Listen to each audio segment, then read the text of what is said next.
You know, there are any number of ideas I've had that have come. Oh yeah, you know, I've been on a Greek island cruise. I should sort of set, you know, Banks' novel on a Greek island. Well, I did have him on a Greek island at the beginning of one of the books, but right. Other than that, I honestly don't think those cop on holiday books work. And I really think that what it comes down to is the writers looking for a good tax expense. Well, I agree with you that the cop Ruth on Rendell's holiday, done it, and it didn't right. really work that well. And you know, the idea of Banks solving a mystery on a cruise, I don't know. It just doesn't grab me.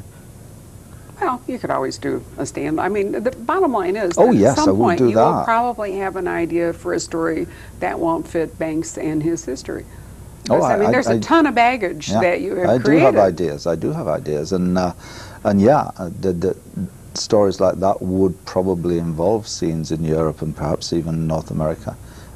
So yeah, I will at some point, relatively soon, sort of work on some non-serious things. You've done a lot of teaching. When you work with new writers, what sorts of things do you try to get them to build on? Oh, really, you just have to get them to work. That's the hardest thing. No, honestly, I mean, I'm just amazed that I've come across so many talented people who blow it just because they don't do it. You know, they're all excited when they come to class for 10 weeks, however many weeks, because they've got something every week. They've got someone to crack the whip, you know, and right. whatever, and they got positive response from some of the students, and they feel flattered and everything. But when they go away, you know, you see them a couple of years later, how's that novel going? Well, you know, and they just don't do it. So I just try to tell people that mostly they have to stick at it, that, you know, if you have a modicum of writing talent and you stick at it, you may well get published. I've seen people who probably shouldn't write much more, but you can't tell somebody that. You can't tell someone, you're totally crap, give it up, forget it, you know. Yeah, that would be hard, but you know, it's been interesting. Now that I have edited, we've published something over 500 books at Poison Pen Press since we started. I know. And I've been very pleased because we've been getting a lot of starred reviews lately, which, you know, is a real tribute to our authors. But what I have learned sort of painfully over time, some people have really just one book in them. They may Yes. be able to write one really good book, but they have that story to tell. They're not necessarily writers in the long sense. I mean, you could sort of ask yourself if Harper Lee were that way, or Margaret Mitchell, or, you know, people who are sort of famous for one book. And I agree with you. I think there are people, you know, Sarah Caldwell, who was such a fabulous, fabulous author, won an Anthony Award, and it was this, though, that just, she hit a wall. I think she was afraid that nothing again would be that good. So sometimes I think what gets in writers' way is fear of failure. Yeah.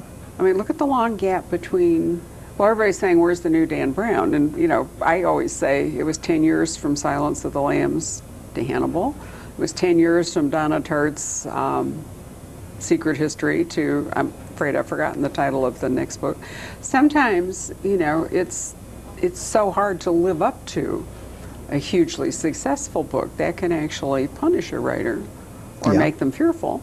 Or sometimes it's just that there's too much success and, you know, too many other things to do, too many distractions, too many things just to take you away from the writing. We all know Dan Brown doesn't need to write another book. So does he want to? I mean, you know, it's probably a good test of that burning desire in you to write, whether you've got so many millions that you don't have to do anything ever again. Would you sit down and write a book? Because it's not always easy, you know. It hurts no, sometimes. It's not. But you know what? I think that real writers, they write. Yeah, exactly. I always sort of snicker. If Larry Block says to me, "I'm going to retire," you know, I'm going to laugh. Don Westlake, whatever, forget it. Never. I mean, you know, writing is they who they are. Yeah. It's what they do, and they would write regardless of whether the book was hugely successful or not. People like that always seem to be a fizz with ideas. I mean, you've mentioned that you've had all these various ideas and all. So maybe part of the difficulty is just, you know, a person says, I want to write a book, but they're thinking in very specific, a book, and not unleashing their inner, you know, whatever it might be.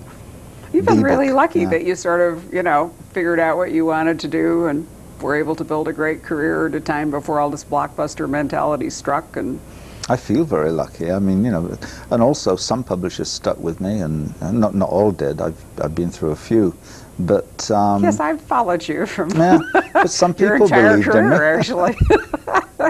I'm still here anyway. You are still here, and so am I, which is even so more, are you. Yep, together. But no, it has been. I really do think that, you know, authors like you who started back in the 80s and the 90s got an opportunity to build career paths that, to some degree, are really denied today. Oh, I agree. At least in major publishing, in the sense that it will allow you to make a living. Presses like mine are wonderful for people who want to do it all, but unfortunately, we can't provide them with enough revenue stream, at least not so far, where they can become professional full-time writers. Yeah. And I'm going to really be interested to see how it all goes. But, you know, it's nice to see you reaping the fruits of all of this. Well, I'm glad I'm not just starting out now. Yeah, it is tougher, I think. It is. But you've done wonderfully well. Thank you so much for sharing some of it with me today. Oh, thank you, Barbara. And I thank all of you for watching this episode of our program.